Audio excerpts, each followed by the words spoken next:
If God's gift to mankind had another name, it would be Jonathan, who is your host. If you love all things comic book and all things cinema, you're at the right place. Welcome to Comic Book Cinema. What's up, comic book movie fans? My name is Jonathan. This is Comic Book Cinema, and today I wanted to talk with you all about what this new Warner Brothers and DC is going to look like. We've heard a lot of crazy things happening. We've seen a lot of shakeups within the company. It all started with David Zaslav and Discovery purchasing Warner Brothers. A lot of shows and films have been canceled, but it really begs the question, what is this new DC and Warner Brothers going to look like? Even before Marvel was owned by Disney, they started their own cinematic universe in 2008, and they officially changed the game. Never before had this been done in the history of cinema had we seen individual movies come out, all culminating towards a big team-up film in 2012's The Avengers. And did they stop at this point? No, they didn't stop. They kept going. They kept giving us bigger and better.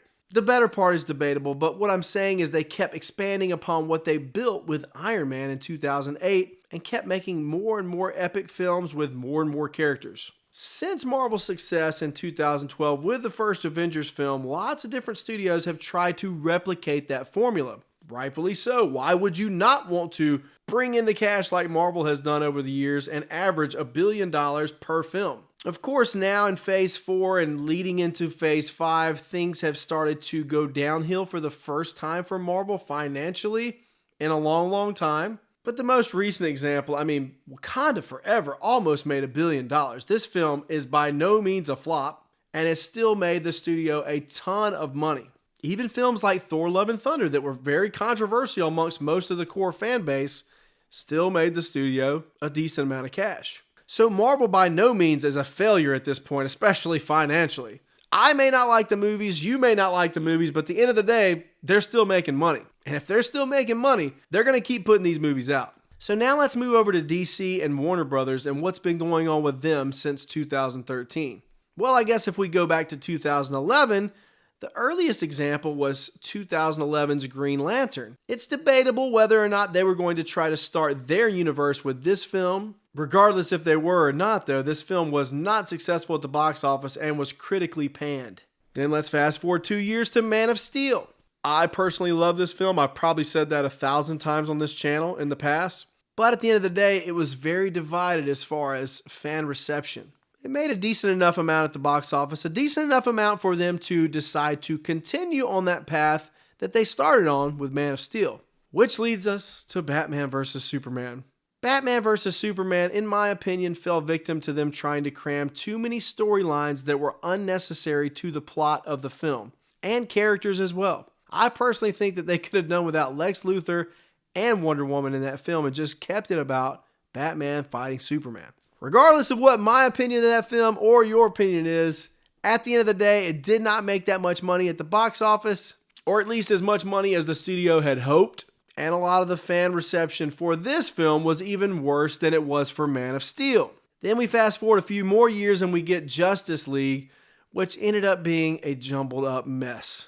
Zack Snyder had an unfortunate family incident that he had to tend to during filming for this film, so he pulled out as the director, and at that point, DC was thinking, well, hey, who brought Marvel so much success in 2012? It was Joss Whedon, the guy that directed the first Avengers film and the second Avengers film. They thrusted Josh into this role and into this movie that, quite frankly, didn't fit his style. And what we ended up getting was a Frankenstein, fake CGI-lipped, jumbled up mess. In my opinion, this was the beginning of the downfall for DC and Warner in their DCEU. But DC could taste that success. They could taste that cold, hard cash that Marvel had been raking in for so long. So they carried on with their universe, and they released some films that were really good and really highly praised. And they also released some films that were not so praised.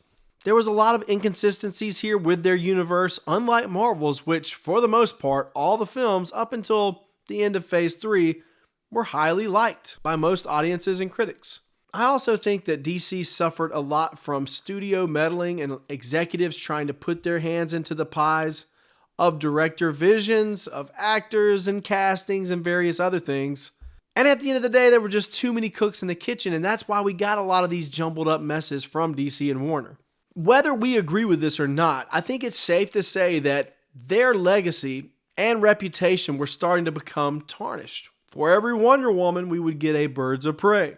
For every Aquaman, we would get a Batman vs. Superman. Fast forward another several years, and Warner Brothers and DC get acquired by Discovery. With this comes a new CEO named David Zaslav.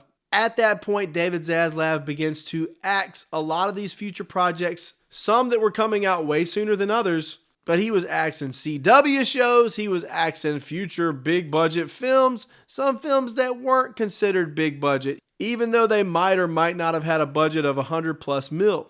And then they make the decision to bring on James Gunn. That's right, the director of Guardians of the Galaxy 1, Guardians of the Galaxy 2.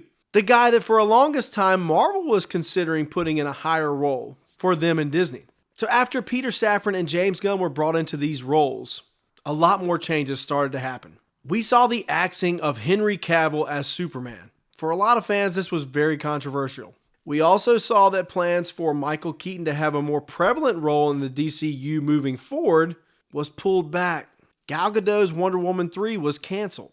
After poor box office results, The Rock's future as Black Adam in the DCU was not only uncertain, but it was over before it even began.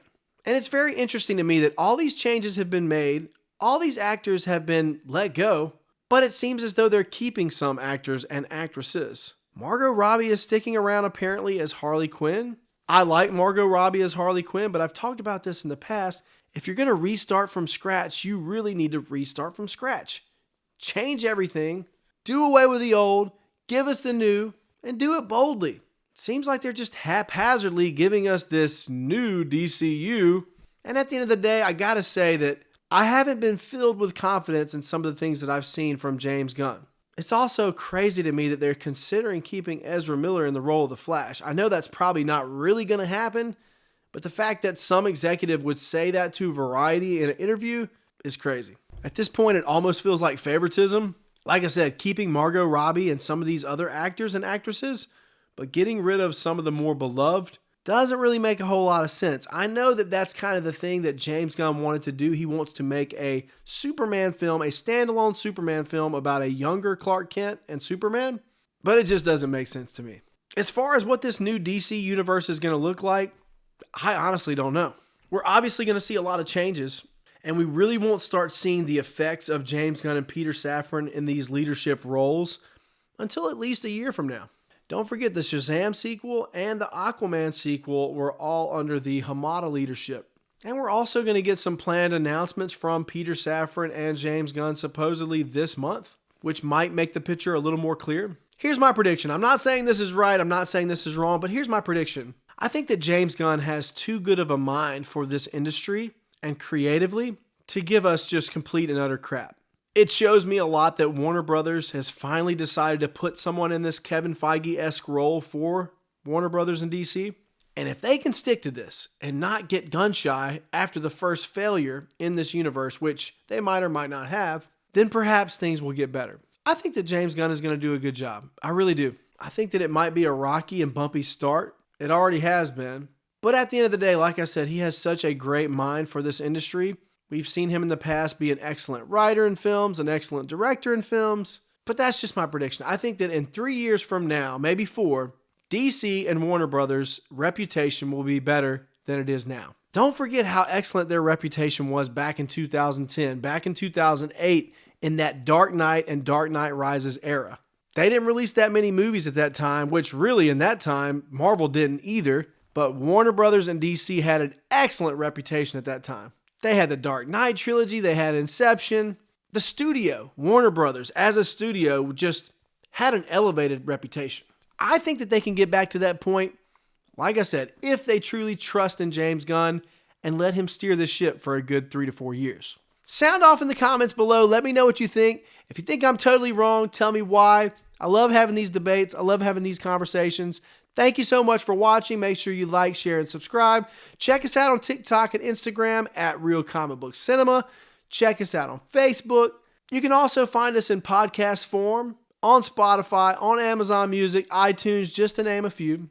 And you can check us out on Patreon at patreon.com/comicbookcinema. Thanks for watching, and until next time, have a good one.